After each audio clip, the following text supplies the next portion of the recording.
নমস্কার বন্ধুরা, welcome to Shampa's kitchen. শম্পার রান্নাঘরে আপনাদের সকলকে স্বাগত জানাই। আমার রান্নাঘরে পেয়ে যাবেন 700টিরও বেশি বাঙালি অবাঙালি দেশি বিদেশি রান্নার সহজ রেসিপি। শুধু ইউটিউবে গিয়ে সার্চ করুন শম্পাস কিচেন, আর সঙ্গে আজই আমার চ্যানেলটিকে সাবস্ক্রাইব করে নিন, আর অবশ্যই বেল নোটিফিকেশনটা ক্লিক করে নেবেন। তাহলে আমার শেয়ার করা সমস্ত নতুন রেসিপির আপডেট সবার আগে আপনার মোবাইলে পৌঁছে যাবে। তাহলে চলুন দেখে নিই আজকে রেসিপিটা কত সহজে আমি তৈরি করছি। আজকে আপনাদের জন্য নিয়ে এসেছি একদম নতুন স্বাদের ইউনিক একটা ব্রেকফাস্ট রেসিপি, যেটা আপনারা সন্ধ্যাবেলার টিফিনেও সার্ভ করতে পারেন, আবার লাঞ্চ বক্সেও প্যাক করে দিতে পারেন।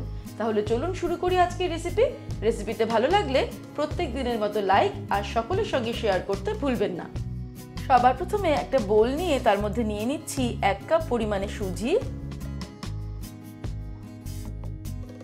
এর সঙ্গে নিয়ে নিচ্ছি 1/2 কাপ পরিমাণে টক দই, তারপর এর মধ্যে দিয়ে দিচ্ছি 1/2 কাপ পরিমাণে জল। এবারে সবকিছুকে খুব ভালো করে আমি মিশিয়ে নিচ্ছি, একটা ব্যাটার তৈরি করে নিচ্ছি। এই ব্যাটারটাকে আমি তৈরি করার পর রেখে দেব 30 মিনিট, আর সেই সময়ে একটা স্টাফিং তৈরি করে নেব।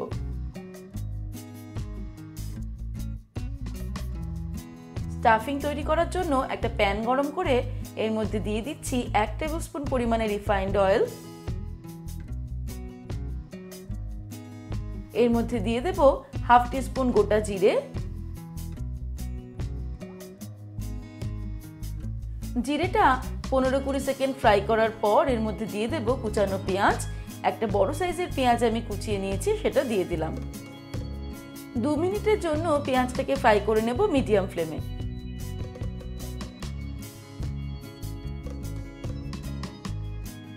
দু মিনিট পেঁয়াজটাকে ফ্রাই করে নেওয়ার পর এর মধ্যে আমি দিয়ে দিচ্ছি 1 টিস্পুন আদা রসুন বাটা।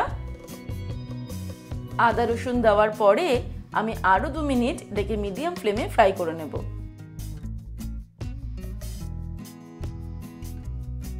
আদা রসুনটা ফ্রাই করা হয়ে গেছে, আদা রসুনের কাঁচা গন্ধ চলে গেছে। এবার আমি এর মধ্যে দিয়ে দিচ্ছি সিদ্ধ করে রাখা আলু। 2টো মাঝারি সাইজের আলু আমি সিদ্ধ করে টুকরো টুকরো করে কেটে রেখেছি, সেটা দিয়ে দেব। এবারে আমি এর মধ্যে কিছু মশলা অ্যাড করে দেব, যেমন দিয়ে দিচ্ছি 1/2 টিস্পুন হলুদ গুঁড়ো, 1/2 টিস্পুন জিরের গুঁড়ো দিয়ে দিলাম, ধনের গুঁড়ো দিয়ে দিলাম 1/2 টিস্পুন, 1 টিস্পুন নুন দিয়ে দিলাম, আপনারা নুনটা স্বাদ অনুসারে দেবেন। সবকিছুকে ভালো করে মিশিয়ে নেব। আর এখন দিয়ে দিচ্ছি 2টো কাঁচা লঙ্কা কুচি,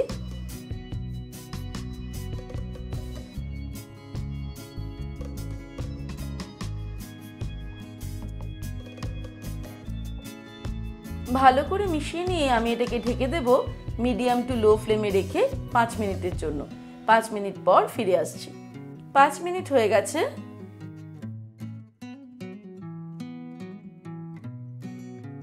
এবারে আমি নিয়ে নিয়েছি একটা ম্যাশার, আলুগুলোকে ভালো করে ম্যাশ করে নেব। বাড়িতে ম্যাশার না থাকলে যে কোনো ছোট বাটি বা গ্লাসের পিছন দিকটা দিয়েও এই কাজটা করে নেওয়া যেতে পারে।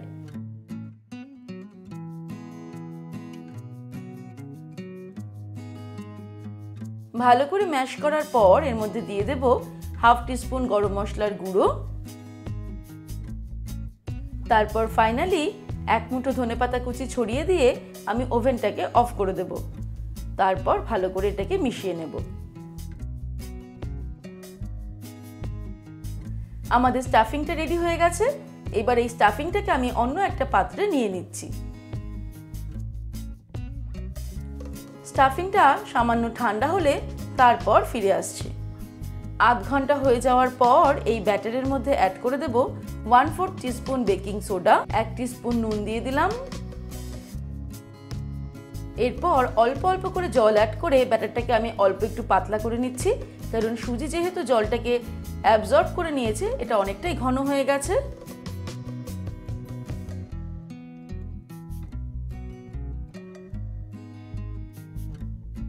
আরো 1/4 কাপ জল অ্যাড করে আমি ব্যাটারটাকে তৈরি করে নিলাম। এবারে ব্যাটারটাকে একটু ফেটিয়ে নিচ্ছি, তারপর চলে যাব ফাইনাল স্টেপে। এবারে ফাইনাল স্টেপে আমি প্যান গরম করে তার মধ্যে দিয়ে দেব 1 টিস্পুন পরিমাণে তেল,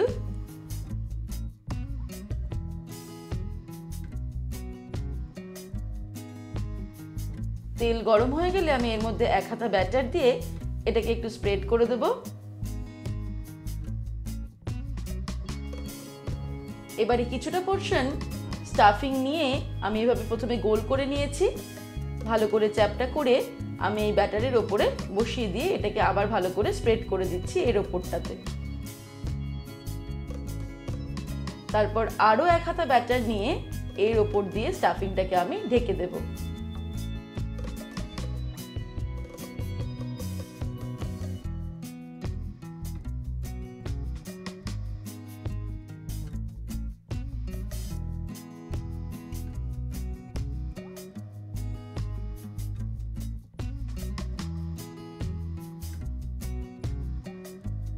স্টাফিংটাকে ব্যাটার দিয়ে ঢেকে দেওয়ার পর এবারে আমি এটাকে ঢাকনা দিয়ে ঢেকে দেব। 3 মিনিটের জন্য মিডিয়াম টু লো ফ্লেমে আমি ঢেকে রাখবো, তারপর ফিরে আসছি। 3 মিনিট পর আমি ঢাকা খুলে এর ওপর দিয়ে 1 টিস্পুন তেল ছড়িয়ে দিলাম। তারপর খুব সাবধানে আমি এটাকে উল্টে দেব।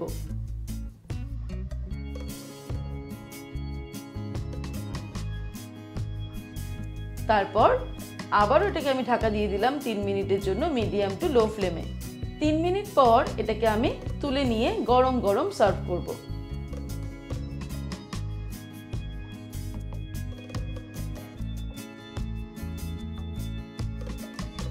তৈরি হয়ে গেল আমাদের নতুন স্বাদের ইউনিক ব্রেকফাস্ট রেসিপি।